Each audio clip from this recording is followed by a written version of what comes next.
Hello, Blodes and Sisters. Welcome to the Afri Talk podcast, where we come together as a community to discuss, learn from one another, and share our experiences as Africans in the diaspora.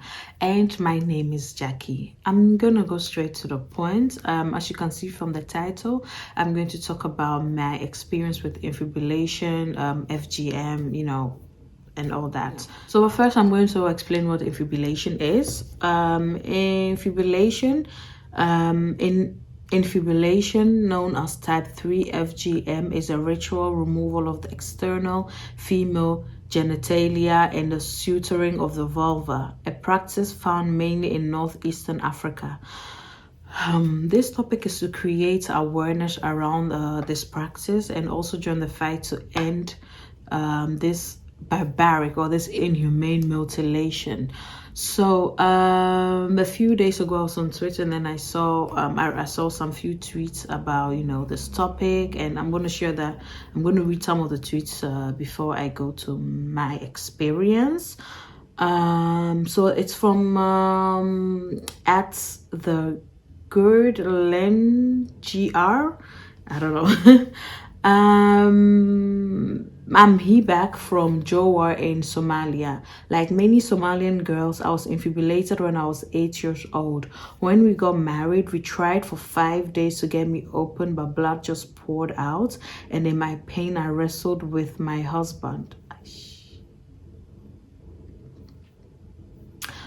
We visited a doctor who said that along the years after my infibulation, the skin had grown together to partially cover the small hole left for me to pee and menstruate. The doctor called it spontaneous adhesion and advised that I should have a surgery to open it so that I could perform intercourse with my husband without pain. But shockingly, my husband refused and said, "I will be the one to open her up, no one else. It's a shame for me not to be the one to open her up. How would I be seen as a man among my family and friends?" I disagreed with him, but he threatened me that if he doesn't consummate the marriage by personally opening me up, that he will divorce me. Out of shame for my family's name, we went back home. I cannot describe the amount of pain when we did. I was passing urine uncontrollably. I was passing urine uncontrollably for 2 months. This is so sad. And another one here. This one really broke my heart as well. Like, oh my God. My mom's friend infibulated me when I was just 1 week old. I asked her why she did it, but her excuse was that when I was born, they could tell from my eyes that I was strong-headed, and so wanted to tame me for being promiscuous. Madam Future Seer, Madam Prophetess, really? How can you see from somebody's eyes, let alone a 1 week old baby's eyes, that she's going to be promiscuous? Like, who you be? How can you know? This thing, it happens not only in northeastern Africa, but it happens in West Africa as well. Like, some people do it, because of culture, because they've been doing it, all the females in a family have been doing this, has been done generation long, so they don't know better. They feel that it's culture, it's part of them, which is very wrong, absolutely wrong. And some people also do it because of, they want to punish a child. Like, there's a woman who was sharing a story, and it was like, she was a few years old, and she was, according to her mom and her aunties, she was sort of like, she was not really like she was not a quiet child. She was too busy, always running around, always playing, and to like put fear in her, and to like bring her back to book, they had to do it so in case that later she grows up and goes and have sex before marriage, that she won't be able, I don't know, like they do it so that she will not go, and they did it because so when she grows up she will not go out there and have sex before marriage and stuff like that. It's like you are punishing someone for life. How do you expect people to? This is barbaric to be. Oh wow. How can you take a little girl, open her up, and cut her clitoris just like that because of, if you don't do it, you become promiscuous. She'll go and be having sex up and down. Aren't there other ways to teach a child, teach a person, not to engage in, early sex or things like that? Like, do you have to go through this way to literally like mutate someone for life? Anyways, I want to share my experience with infibulation. I remember when I came to the Netherlands a few years later, to be specific, I was 14 years old. I remember this very well.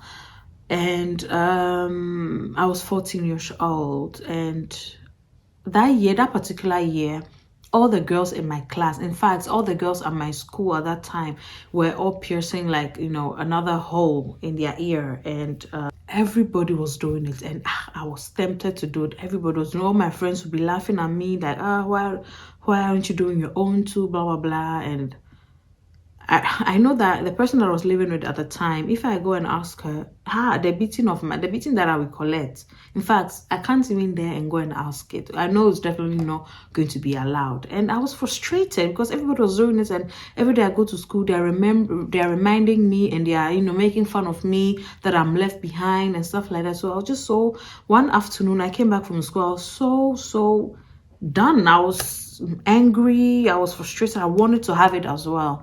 So what did I do?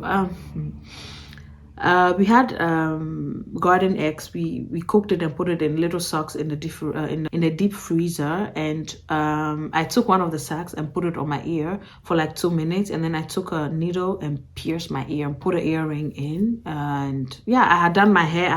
I had braided my hair a few days before, so it was quite long, and I used it to cover, my ear so that nobody will catch me. So I think the next day or few days, the same week, the friend of the person I was living with came by to, just to visit us and see my hair. And then she was like, "Oh, Jackie, your hair is nice. It's really, this really suits you. The color suits you." And she just complimenting me and all that, as if she knew. She was just moving my hair. She was like, as if she knew something was there. She was moving it to see, I don't know. So while she was moving my hair, me too, I was like turning in a way, and just like, where is this girl moving? And she, she was doing it more. And then she saw that I pierced my ears, and then she started shouting, hey, look at this girl, you've started shouting and insulting me and all that. And the person that I was living with was very furious. And of course, I was like, I'm dead today. The way the beatings I'm about to collect, of course, I got scolded and all that. And I was like, I thought it's over. They asked me to take it out. I took it out. I had to explain myself, and I took it out, and I thought it was over. So the next day I went to school, came back home. A few hours later, the person I was living with came home with her sister and that friend.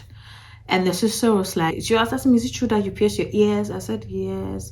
I was very scared. I was like, what is she doing here? Because this is trouble today. So she was very angry, and she was like, to make sure that I will not do it again, and also not pierce my clitoris, because that time people, there were some ladies who were, piercing their clitoris and all that. So to make sure that I will not, because it's just like, she specifically said, because you're so bold to pierce your ears, I'm afraid that you'll be bold enough to pierce your clitoris. So I want to help you not to make that mistake. So I'm going to cut it off. My God, when she said that, my heart just dropped.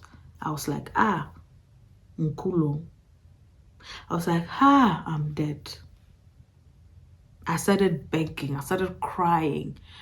I was so scared. She's like, no, if you knew better, you wouldn't have done it. Everybody was just yelling and had to bring a sack that we put in the bin, in the dustbin,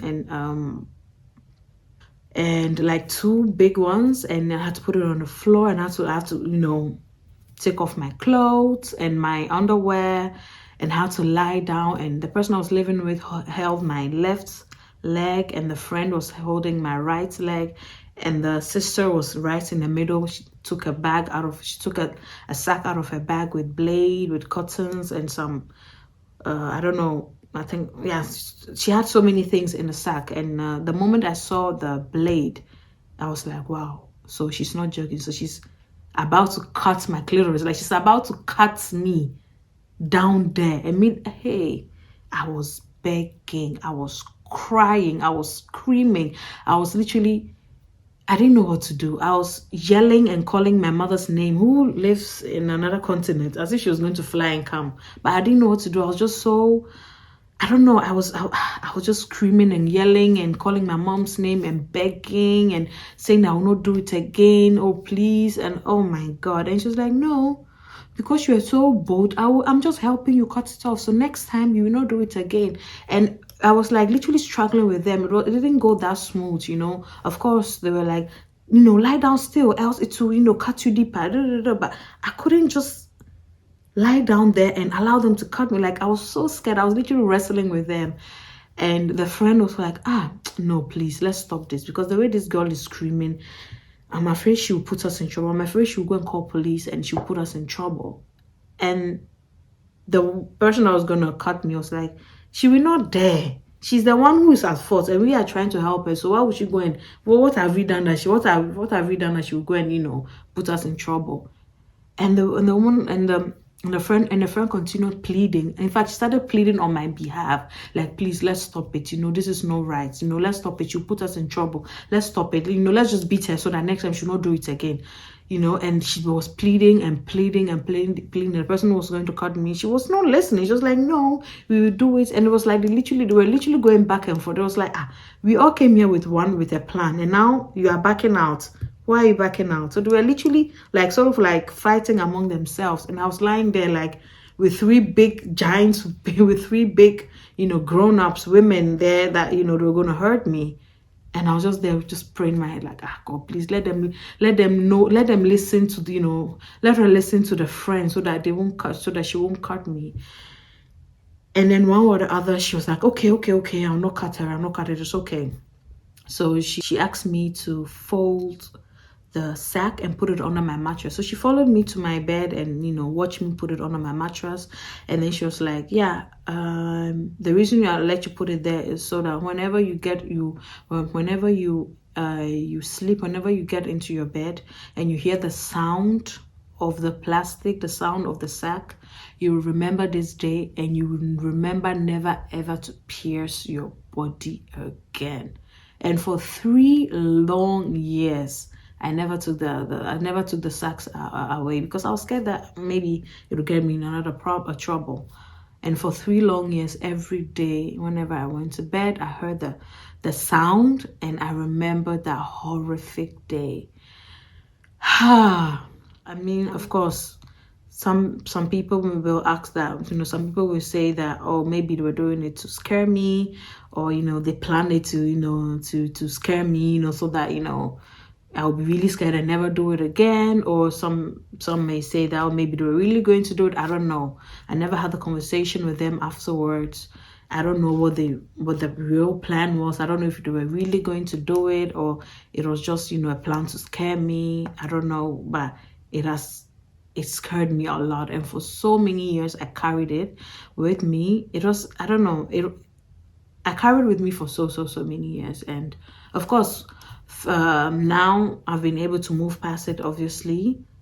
When I read the tweet about the infibulation, it brought back all the memories, and I really wanted to share my story and, you know, encourage people out there to also share their story so that we can all come together and you know, petition, and so we can all come together and petition, you know, the countries that still do this, you know, to really enforce the law and stop this barbaric, you know, practice, because this is just pure wickedness. You can't do this to a human being and expect them to live happily ever after. This is, I mean, even though that they didn't cut my own, it still scarred me for that. I mean, it still scarred me. I had to really go through a lot to get it out of my mind, like to get over this, because it was very horrific to go through at that age. And just imagine people that don't have their clitoris anymore. People that, they cut their own, like, I don't even know, like, the English I'm even speaking is even vanished, like, it's going all over the place. Like, I don't even know. This is so sad. I mean, if you are someone who go around and cut little girls', clitoris, your punishment that is coming to you, and please stop. This is wickedness. Let's educate people who think this is culture, who think this is right, let's educate them to stop this, because it's like a lifelong punishment. Like, those people are uneducated, or I don't know what it is, but let's stop this thing. It's okay. It's 2022. Let's stop it. It still happens. In today, it still happens. If you're someone that have gone through this, I'm so sorry. I understand your pain. I understand what you've been through. I'm so I can imagine what you went through. I'm so sorry. I'm so sorry. If you know someone that have been through this, I'm so sorry. And please leave your thoughts in the comment section. Share your experience if you've had one, or if you know someone, or share your thoughts about this topic. Share it in the comment section. Let's talk about this. Let's keep the conversation going. Let's have a conversation about this. Let's bring awareness to if you like to support, if you like to financially support this movement. I'll put a link in the description box, though. I'll put a link in the description box, but the person who I read the tweets from has a PayPal, like, has a sort of like GoFundMe link that they that they use all the monies to go to places and educate people. And like, I'll just put all the information down below so that you can go through it and donate if you want to, and help end this barbaric acts. Please share your comments down below. And yeah, that's all I have for you today. Please do subscribe, click on the notification bell, like, comment, and share this with everyone you know. That's all I have for you. Bye.